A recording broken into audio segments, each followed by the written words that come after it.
حضور اکرم سرور دو عالم صلی اللہ علیہ وسلم کا حضرت جعفر رضی اللہ تعالیٰ عنہ کی شہادت پر ان کی اہلیہ کو دلاسا دینا۔ آپ صلی اللہ علیہ وسلم حضرت جعفر رضی اللہ تعالیٰ عنہ کے گھر گئے۔ یہ آپ صلی اللہ علیہ وسلم کے چاچا زاد بھائی تھے، بیچارے پہلے سے دھکے کھا رہے تھے۔ 5 ہجری آپ رضی اللہ تعالیٰ عنہ حبشے میں رہے، فتح خیبر پر واپس تشریف لائے۔ 1 سال بھی اپنے پاس نہیں رکھا کہ پھر واپس کر دیا۔ جب یہ شہید ہوئے تو آپ صلی اللہ علیہ وسلم نے فرمایا، اے جعفر، تیرا جانا مجھ پر بہت ہی گراں گزرا ہے، لیکن اس کے باوجود تیرا قربان ہونا مجھے زیادہ محبوب ہے۔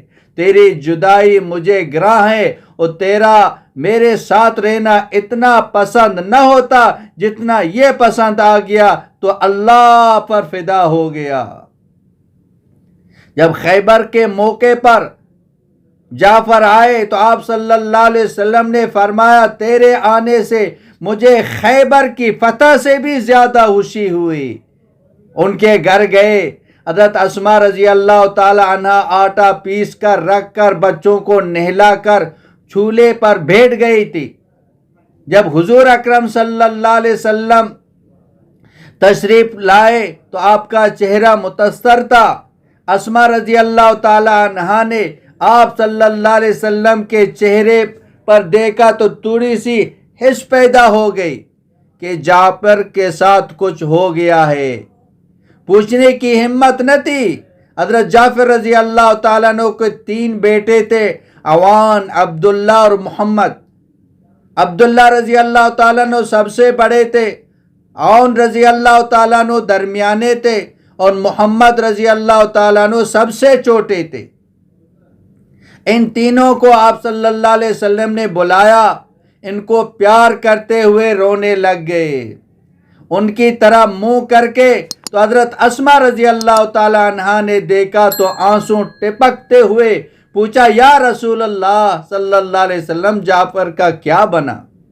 جو کہ آپ صلی اللہ علیہ وسلم کے آنسو چھلک رہے تھے وہی بتانے کے لیے کافی تھے، لیکن ڈوبتے کو تنکے کا سہارا کہ شاید زخمی ہوں یا شاید زندہ ہوں۔ تو آپ صلی اللہ علیہ وسلم نے فرمایا، یا اسماء احتسب، تو اپنے اللہ سے اجر کی امید رکھ۔ وہیں گر کر بے ہوش ہو گئی۔ ایسے گھر ٹوٹے تب اسلام آ کر ہم تک پہنچ گیا ہے۔ کافروں سے مقابلہ ہوا، حضرت جعفر رضی اللہ تعالیٰ عنہ کا ایک ہاتھ کٹ گیا۔ حضور اکرم صلی اللہ علیہ وسلم مسجد میں تشریف فرماتے، حضور اکرم صلی اللہ علیہ وسلم کے سامنے پردے اٹھ گئے۔ پھر آپ صلی اللہ علیہ وسلم نے فرمایا، ہائے جعفر آگے بڑھا، اس کا ایک ہاتھ کٹا، دوسرا ہاتھ کٹا۔ یا آپ صلی اللہ علیہ وسلم مسجد نبوی میں بیٹھ کر بتا رہے ہیں کہ جعفر 2 ٹکڑے ہو گیا اور دخل الجنہ، اور جنت میں داخل ہو گیا۔ صحابہ کرام رضوان اللہ تعالی عنہم اجمعین نے ایسی قربانیاں دی ہیں۔ ان کی بیویاں بیوہ کی طرح زندگی گزار رہی تھی، بچے یتیم کی طرح زندگی گزار رہے تھے۔ دن میں گھوڑوں پر سوار تھے، رات کو مسلح پہ سوار تھے۔ نہ دن میں آرام نہ رات میں آرام۔ اللہ پاک کے کلمے کو پہنچانا انہوں نے اپنی زندگی کا مقصد بنایا تھا کہ اللہ کا دین پوری دنیا میں زندہ ہو جائے، ہمارا سب کچھ اسی میں لگ جائے، بے دینی ختم ہو جائے، بے دینی کی محنت ختم ہو جائے، دین زندہ ہو جائے، دین کی محنت زندہ ہو جائے۔ دین کے نقصان کو برداشت نہیں کر سکتے تھے۔ اَيَنْقُصُ الدِّينُ وَأَنَا حَيٌّ، دین میں کمی آئے میں زندہ رہوں یہ ہو ہی نہیں سکتا ہے۔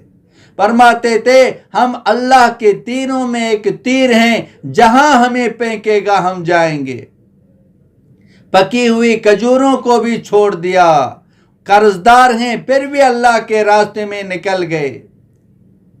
ہر طرح کی قربانیاں دے دی، انہوں نے کلمہ ہم تک پہنچایا، دین ہم تک پہنچایا۔ اگر ہم محنت کریں گے تو یہ دین آنے والی نسلوں تک پہنچ جائے گا، اگر محنت نہیں کریں گے سب سے پہلے یہ دین ہمارے گھروں سے نکل جائے گا، پھر اور مسلمانوں کی زندگیوں سے نکل جائے گا۔ روشنی کو لانے کے لیے محنت کی ضرورت ہے، اندھیرا خود بخود آ جائے گا، بے دینی خود بخود آ جائے گی۔ دین کو لانے کے لیے محنت ہے، بغیر محنت کے یہ دین زندگیوں میں نہیں آئے گا، بغیر دین کے کامیابی نہیں ملے گی۔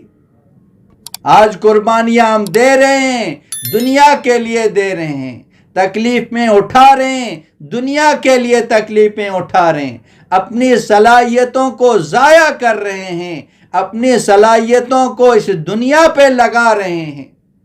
دنیا میں ہم رہنے کے لیے نہیں آئے ہیں، دنیا میں ہم اللہ کو راضی کرنے کے لیے آئے ہیں۔ ہمارا اللہ ہم سے راضی ہو جائے، اللہ کو راضی کرنا اپنی زندگی کا یہ مقصد بنا لے کہ میرا رب مجھ سے راضی ہو جائے، اور اللہ پاک کو راضی کرنا سب سے زیادہ آسان ہے۔ بیوی کو راضی کرنا مشکل ہے، اولاد کو راضی کرنا مشکل ہے، مخلوق کو راضی کرنا مشکل ہے، لیکن اللہ کو راضی کرنا سب سے زیادہ آسان ہے۔ وضو کر لیا اللہ راضی ہو گیا، نماز پڑھ لی اللہ راضی ہو گیا، قرآن کی تلاوت کر لی اللہ راضی ہو گیا، اللہ کا ذکر کیا اللہ راضی ہو گیا، کسی کو صدقہ دیا اللہ راضی ہو گیا، امر بالمعروف کیا اللہ راضی ہو گیا، نہی عن المنکر کیا اللہ پاک راضی ہو گیا۔ اللہ کو راضی کرنا سب سے آسان کام۔ جس نے اللہ کو راضی کر لیا، جس نے اللہ کو پا لیا تو اس نے سب کچھ پا لیا۔ جس نے اللہ کو کھویا، اللہ کو ناراض کیا، اس کی دنیا بھی گئی، اس کی آخرت بھی گئی۔ سب سے پہلے اس کی دنیا خراب ہو جائے گی، پھر اس کی آخرت بھی خراب ہو جائے گی۔ اصل زندگی تو آخرت کی زندگی ہے۔ اس اللہ کو راضی کریں، اپنے رسول کو راضی کریں، اپنے رسول کی ایک ایک سنت کو سینے سے لگائیں۔ جان سے زیادہ پیاری ہو ایک سنت۔ اللہ کے نبی صلی اللہ علیہ وسلم نے اس دین کی خاطر کیا کیا قربانی نہیں دی، دن رات صبح شام، اسی کام کے لیے کہ اللہ کا دین زندہ ہو جائے، ایک ایک انسان جہنم سے بچ جائے، جنت میں جانے والا بن جائے۔ آپ فرما رہے تھے آپ جہنم میں گر رہے ہیں، ایک ایک کو پکڑ کے میں اسے باہر کھینچ رہا ہوں۔ صبح شام دن رات ہر حال میں ایک ایک کے پاس جاتے تھے۔ صبح نکلتے تھے، دوپہر کو واپس آ رہے ہیں، کبھی منا جا رہے ہیں، کبھی مزدلفہ جا رہے ہیں، کبھی طائف میں جا رہے ہیں، کبھی حاجیوں کے خیمے میں جا رہے ہیں، ایک ایک کے پاس جا رہے ہیں۔ لوگوں کلمہ پڑھو، لوگوں کلمہ پڑھو، لوگوں کلمہ پڑھو، لوگوں اللہ کو راضی کرو، لوگوں اپنی آخرت کی تیاری کرو۔ تو اللہ پاک نے کامیابی اسی میں رکھا، اور یہ ہم سب کا کام ہے، سب کی ذمہ داری ہے کہ سب کی زندگی میں یہ دین آ جائے۔ اس کے لیے ہم سب اس کی کوشش کریں، دن رات ہر کسی کو دعوت دے دیں، اللہ کی عظمت کو بیان کریں، اللہ کی کبریائی کو بیان کریں، اللہ کی بڑائی کو بیان کریں۔ یہ اللہ پاک کی بڑائی ہمارے دل میں چھا جائے، اللہ کی بڑائی ہمارے دل میں چھا جائے، دل میں صرف اور صرف اللہ ہی ہو، اللہ۔ مولانا عبدالحکیم اسحاق کے بیانات کے لیے حکیم اسحاق آفیشل کو سبسکرائب کریں۔ مولانا عبدالحکیم اسحاق۔